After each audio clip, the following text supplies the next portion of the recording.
Salam sehat dan sukses selalu buat semuanya. Kembali lagi bersama channel ini, kita akan melanjutkan kisah Bang Harvey. Ellen Hardy yang merasa sudah menang, tidak menyadari serangan tiba-tiba dari Faida Achanta. Hanya dengan sekali sentuhan dia langsung tergeletak tak berdaya. Agar tidak penasaran, langsung saja bersama gameplay ini, inilah kisah Bang Harvey chapter 6925 sampai 6929. Chapter 6925. Melihat Harvey York ditendang dan ditampar oleh seorang wanita beberapa kali, Elena Hardy tampak merasa puas dan menikmati. Dia ditampar dengan liar di wajahnya oleh keluarga Foster pada hari itu, dan hari ini dia bisa dianggap menamparkan balik wajahnya kembali. Semakin menyedihkan nasib Harvey York, semakin dia merasa bahagia.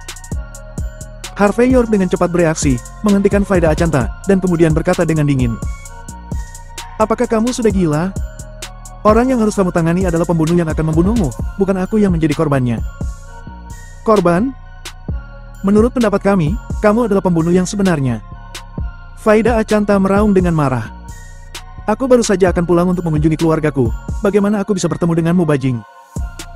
Kamu melenyapkan kami semua. Bukankah kamu perwakilan aliansi bela diri negara H? Bukankah seharusnya kamu melayani negara dan rakyat? Cepat, ayo mati dengan cepat. Jika kamu tidak mati, bagaimana kamu bisa layak untuk kami? Pada saat ini, Faida Achanta menggertakkan giginya. Jelas bahwa jika matanya bisa membunuh, Harvey York sudah terbunuh ribuan kali. Dan penumpang kelas 1 lainnya juga membicarakannya saat ini, seolah-olah mereka berharap bisa melangkah maju dan melenyapkan Harvey York. Seseorang menemukan pisau buah dan melemparkannya ke tanah, membiarkan Harvey York mematahkan tangan. Orang lain melangkah keluar dan memberi isyarat kepada Harvey York untuk melompat ke laur dengan cepat. Singkatnya, semua orang sangat ramai dan mereka semua mengharapkan Harvey York untuk mati. Melihat adegan ini, ekspresi wajah Elena Hardy menjadi semakin menggoda. Menurutnya, drama besar ini benar-benar luar biasa. Harvey York seharusnya berpikir tentang bagaimana melindungi orang-orang yang tidak bersalah ini saat ini. Tetapi di mata orang-orang yang tidak bersalah ini, tampaknya Harvey York adalah yang seharusnya mati. Bagaimanapun, hanya jika Harvey York meninggal, orang-orang ini bisa hidup. Di mata Elena Hardy, opini publik yang bergejolak dan tuduhan dari orang banyak adalah eksekusi pembunuhan yang sebenarnya. Itu akan menginjak-injak martabat Harvey York di tanah. Harvey York menarik napas dalam-dalam dan menyipitkan mata pada Elena Hardy sejenak sebelum dia berkata dengan dingin. Elena Hardy, apakah kamu yakin, selama aku mematahkan tangan dan kakiku, lalu melompat dari pesawat, kamu akan membiarkan orang-orang ini pergi? Elena Hardy berkata dengan ringan. Bukankah ini omong kosong? Aku tidak memiliki keluhan dengan orang-orang ini. Bukan karena kata-katamu, mengapa aku harus melenyapkan mereka semua? Kamu tidak perlu khawatir tentang bom waktu padaku, selama aku ingin hidup, pasti ada jalan. Satu-satunya hal yang perlu kamu pikirkan adalah mati dengan cepat. Lagi pula, waktu terus berjalan. Dengan santai, Elena Hardy juga memberi isyarat untuk segera keluar dari sini. Harvey York menghela nafas, berjalan ke pisau buah di tanah, dan mengambilnya. Di bawah tatapan bersemangat Elena Hardy, dia perlahan menekan pisau buah ke gerbang denyut nadinya. Namun, sebelum Harvey York bisa bergerak, Faida Achanta yang awalnya sedikit gila dan histeris, tiba-tiba bergerak dan muncul di sisi Elena Hardy secara tiba-tiba, dan pada saat yang sama menebang dengan telapak tangan. Elena Hardy hampir tanpa sadar mengangkat senjata api di tangannya. Namun, gerakannya masih sedikit lebih lambat. Faida Achanta berhasil menepuk tulang belakang Elena Hardy dengan lembut. Detik berikutnya, tubuh Elena Hardy bergetar dan senjata api di tangannya langsung jatuh, dan seluruh tubuhnya ambruk ke tanah dengan ekspresi tidak percaya. Meskipun dia tidak mati, tubuhnya kehilangan semua mobilitas. Matanya masih bisa berkedip, tetapi saat ini ada lebih banyak kejutan yang tak terlukiskan di matanya. Dia tidak tahu bagaimana dia bisa dikalahkan dalam hitungan detik. Chapter 6926. Penumpang yang menyaksikan adegan ini, membuka mulut mereka dengan lebar, seolah-olah mereka menolak untuk mempercayai apapun yang terjadi. Mereka sama sekali tidak percaya bahwa Faida Achanta benar-benar menakutkan seperti ini. Bahkan Harvey York menyipitkan mata sedikit, dia sudah melihat bahwa wanita di depannya adalah seorang master seni bela diri, dan dia hampir keluar jalur. Tetapi pada saat ini, dia melihat dengan jelas bahwa wanita ini baru saja menggunakan Basilis Palem yang legendaris. Ini adalah teknik khusus dari The 3B, yang tidak hanya kuat, tetapi juga sangat kejam. Hanya dengan telapak tangannya, Elena Hardy yang seorang master hebat dari tanah suci seni bela diri Servitas, langsung kehilangan perlawanannya, dan seluruh tubuhnya lumpuh. Ini cukup untuk menunjukkan betapa mengerikannya teknik 100 telapak tangan beracun. Tanpa menunggu Harvey York mengatakan apa-apa, Faida Achanta telah mengambil senjata api di tanah dan langsung menembak lengan dan kaki Elena Hardy. Pada saat yang sama, dia juga langsung mengikat Elena Hardy, sehingga menjamin bahwa dalam keadaan apapun, Elena Hardy tidak akan bisa bunuh diri. Metode yang tajam dan rapi ini membuat mata Elena Hardy penuh dengan keluhan. Dia tidak percaya bahwa dia akan menderita kerugian besar ketika dia berada di atas angin. Dia menyesali mengapa dia tidak secara langsung meledakkan bom waktu di tubuhnya sekarang, dan langsung mati bersama Harvey York. Dia sangat ingin melenyapkan Harvey York. Jika dia bisa melakukannya lagi, dia pasti akan memilih untuk memicu bom waktu sejak awal. Aku tidak bisa menangani benda ini, bisakah kamu mengatasinya? Faida Achanta mengabaikan ekspresi aneh Harvey York, tetapi menunjuk ke bom waktu di tubuh Elena Hardy. Harvey York meliriknya dengan santai, dan kemudian berkata, "Potong saja kabel biru dan kuning secara bersamaan." Bagi Harvey York, dia telah melihat terlalu banyak hal seperti itu. Jika dia ingin menghancurkan, itu hanya dalam hitungan menit. Hanya saja dia belum punya kesempatan. Faida Achanta tidak membuang-buang waktu, dan langsung memotong kabel dengan bersih. Hitung mundur di layar LCD kembali normal, dan dia akhirnya menarik napas lega. Baiklah, kamu bertanggung jawab untuk meyakinkan para tamu ini dan memastikan bahwa mereka tidak akan pergi ke kelas ekonomi dan menyebabkan kekacauan yang meluas di pesawat. Aku akan menerbangkan pesawat. Melihat Faida Achanta menyelesaikan semuanya, Harvey York segera berjalan ke kokpit. Untungnya, semuanya terjadi dalam sekejap mata, dan penumpang kelas ekonomi masih belum tahu apa-apa. Jika tidak, entah kekacauan apa lagi yang akan terjadi. Setelah memasuki kokpit, Harvey York melihat bahwa kapten telah jatuh dalam genangan darah, dan banyak panel instrumen di dashboard pesawat telah dihancurkan. Yang disebut pilot otomatis dipertahankan dengan sangat rentan. Jelas, ini harus menjadi salah satu pukulan rencana Elena Hardy. Harvey York langsung menyingkirkan mayat pilot tersebut, dan duduk di kursi pilot. Dia kemudian mulai mengendalikan pesawat sesuai dengan ingatannya. Sebagai generasi kepala instruktur, dia tahu sedikit banyak tentang senjata modern yang dibutuhkan untuk perang. Meskipun dia tidak mahir, tetapi tidak sulit untuk menyelesaikan masalah di depannya. Segera, pesawat kembali ke jalur normalnya, lalu merobek awan dan kabut di langit dan memasuki proses turun. Tidak jauh dari situ, sebuah landasan yang terletak di tengah gunung muncul di garis pandang Harvey York. Pada saat ini, radio pesawat tiba-tiba berdering. "Sudahkah kamu menyelesaikan Harvey York?" "Jika sudah terpecahkan, jawab laku, jika tidak, aku akan langsung memerintahkan seseorang untuk menghancurkan pesawat sesuai kesepakatan." Mendengar ini, Harvey York tidak bisa berkata-kata. Sial, ternyata ada rencana candangan. Chapter 6927. Tepat ketika Harvey York terdiam, Faida Achanta tiba-tiba masuk dari belakang. Dia memelototi Harvey York dengan kejam, lalu suaranya berubah menjadi suara Elena Hardy yang dalam. "Sudah diselesaikan." Mendengar suara ini, suasana di seberang telepon tampak santai, lalu orang tersebut buru-buru berkata, "Daratkan pesawat ke tepi landasan, lalu mengungsi secepat mungkin. Ingat, jangan tinggalkan apapun. Aku akan menutup teleponnya." Kemudian, terdengar nada sibuk dari seberang, dan telepon langsung ditutup. Pada saat ini, Harvey York juga dengan cepat meraih kendali pesawat, lalu memarkir pesawat dengan mulus di tepi landasan. Pesawat itu cukup stabil. Harvey York mengalihkan pandangan dari pesawat, lalu dia mengerutkan kening dan berkata, "Situasinya ada yang salah, ayo pergi." Kemudian Harvey York dengan cepat sampai ke posisi di mana jalur penyelamatan berada, dan langsung membuka bagian penyelamatan. Harvey York melompat keluar dari pintu kabin terlebih dahulu. Saat ini, penumpang di kabin kelas 1 juga sudah bangun. Hal pertama yang mereka lakukan setelah bangun adalah berteriak. Segera, seluruh kelas ekonomi juga mengerti apa yang baru saja terjadi, dan pemandangan menjadi sangat kacau dalam sekejap. Mereka semua berjuang untuk turun dari pesawat. Harvey York sedang terburu-buru untuk pergi, tetapi melihat kekacauan itu, dia kembali ke pesawat. Dia menendang pintu hingga terbuka, dan membawa semua penumpang keluar sebelum melompat dari pesawat. Hanya saja setelah turun dari pesawat, Harvey York tidak berjalan ke arah di mana Faida Achanta berada, melainkan berjalan ke arah lain dengan ekspresi acuh tak acuh. Faida Achanta yang awalnya menunggu Harvey York, wajahnya yang cantik tenggelam saat ini. Dia berjalan ke arah Harvey York, menyipitkan matanya dan berkata, "Bajing, apa maksudmu? Kamu ingin melarikan diri setelah memanfaatkan aku?" Harvey York hendak menjelaskan sesuatu, ketika dia melihat deretan Toyota tanpa plat nomor tiba-tiba bergegas masuk dari kejauhan. Pada posisi kopilot, seorang pria bertopeng menjulurkan kepalanya keluar, memegang senjata api di tangannya dan menarik pelatuknya tepat di posisi Harvey York. Dor, dor. Peluru timah terbang keluar, wajah Harvey York terlihat jelek. Dia langsung menarik Faida Achanta dan berguling di tempat, kemudian segera bergerak ke belakang di mana kendaraan pemeliharaan diparkir di tepi bandara. Bagaimana situasinya? Mengapa seseorang menyerang kita? Faida Achanta bertanya dengan wajah jelek, dan kemudian dia melepas ornamen perak halus di tubuhnya, dan dengan cepat menyatukannya. Segera, ada busur silang Zugelian kecil di tangannya. Adegan ini membuat Harvey York sedikit penasaran, dari mana asal-muasal wanita ini?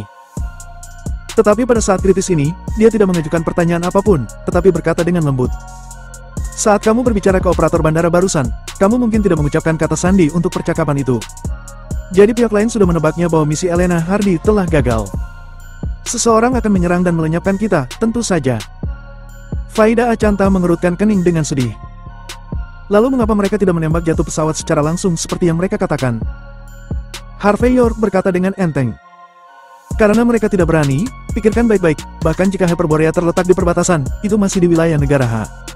Jika kecelakaan sebesar itu benar-benar terjadi, menurutmu siapa yang akan memikul tanggung jawab? Pihak lain hanya ingin melenyapkanku.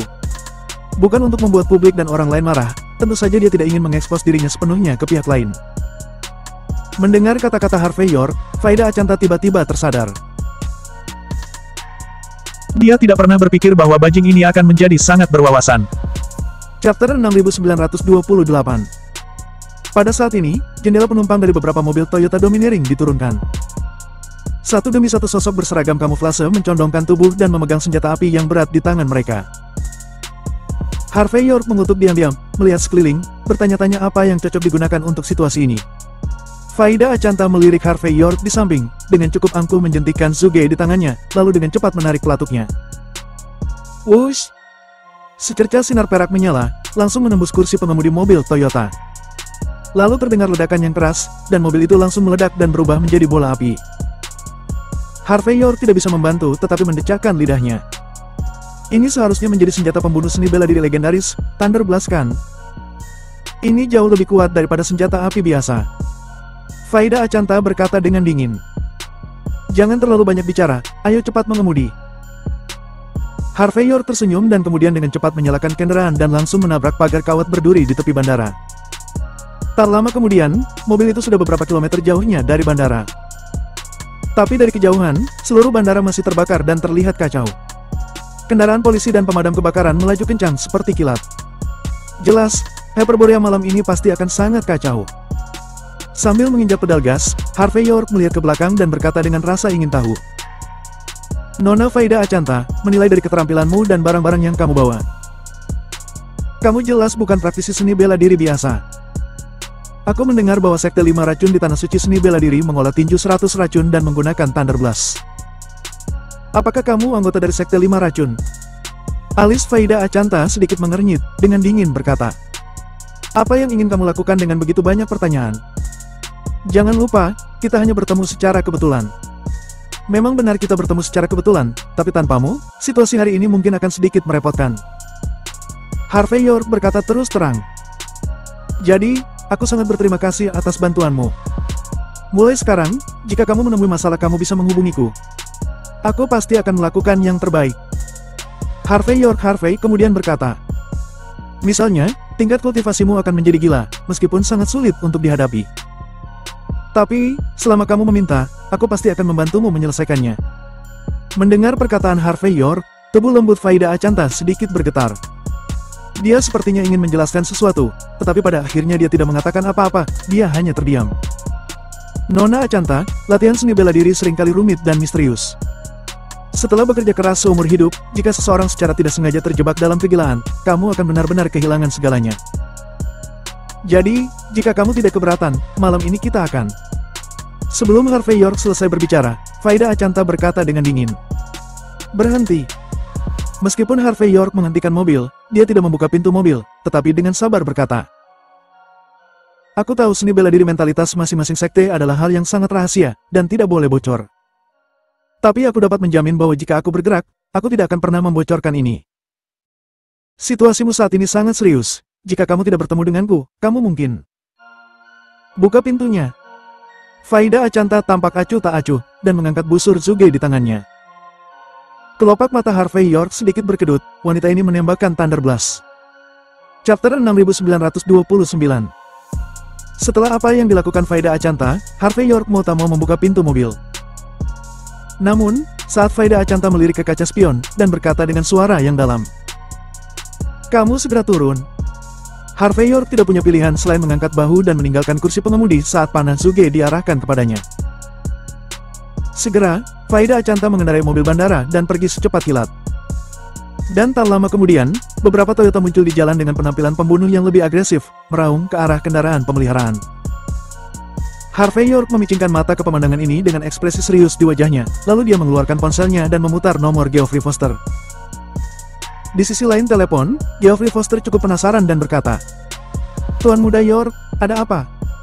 Harvey York tersenyum dan berkata, "Tetua Foster, aku adalah penguasa Grand City, baru saja tiba di Hyperborea, dan seseorang sudah ingin melenyapkanku.